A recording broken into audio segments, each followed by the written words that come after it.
So here we are in real time building blackout for popcorn. So as you see, I bought another rack.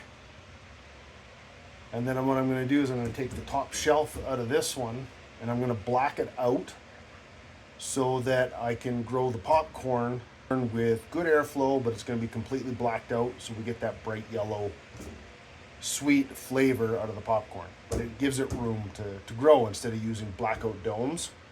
This is what I prefer. And I can get 4 trays in here. All right, so all we've done here is got a piece of cardboard on top, taped piece of cardboard here. We're going to take our garbage bag and we're going to tuck it underneath.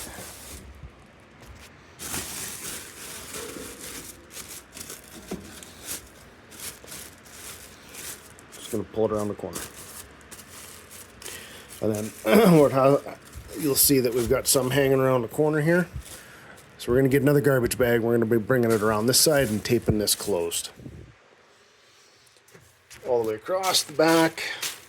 I'm not going to tape the seam because it's going to be, one, it's going to be up against the wall, but two, we're going to be putting a fan probably up against that post blowing in so that we got airflow across the top of our popcorn, because we want to keep the dew and the water, the water condensation off the top of that blades of grass, because we want to be able to package that stuff dry to give it a longer, that post,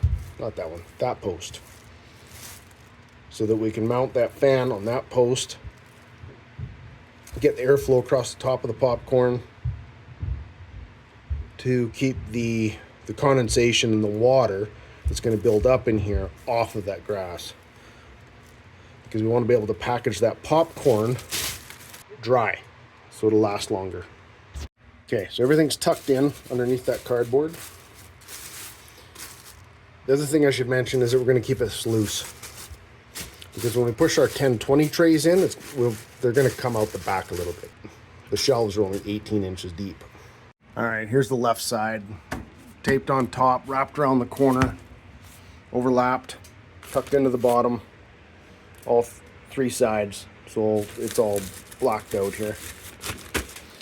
And then we'll do it on the other side, and then we'll have one panel basically in the front that we will tape on top but just tuck in on the bottom so that we can pull out and then have access to the 4 trays on this level. Okay, right side is done. Wrapped around the back again, overlapped.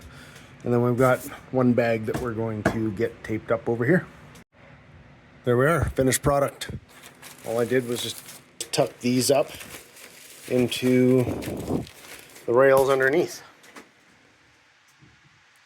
And with the trays sitting on them, that'll keep this flap shut. So as we push and start the microgreens business, this will suffice while we get things up and running, because you're not going to sell a lot of popcorn. Right now I've only got 1 restaurant out of 4 that's taking popcorn. That could grow, but what he's taking is 1 tray. I grow 2 just to make sure I got enough. But if we end up with more than 4 trays, we'll have to expand and clean this up and make another shelf. So there we go. We got our 2 trays in there. So yeah, we're gonna deliver this one on Friday, so in 2 days. And then that one's just kind of like to catch him next week if he needs more. So I've got another tray of seeds soaking that we're going to plant probably tomorrow morning, because I soak them for about 12 hours. And then we'll plant it and they'll be ready. So yeah, there you go. Well, now that I've moved this shelf over, there's a window right here. So we will see if that sun coming through that window is going to cause us any grief with this blackout box. We might have to put a curtain up over that window, but time will tell. Test and check, test and check. Same thing with our microgreen seed densities. Plant 3, 4, 5 different seed densities and record what works. and just keep testing.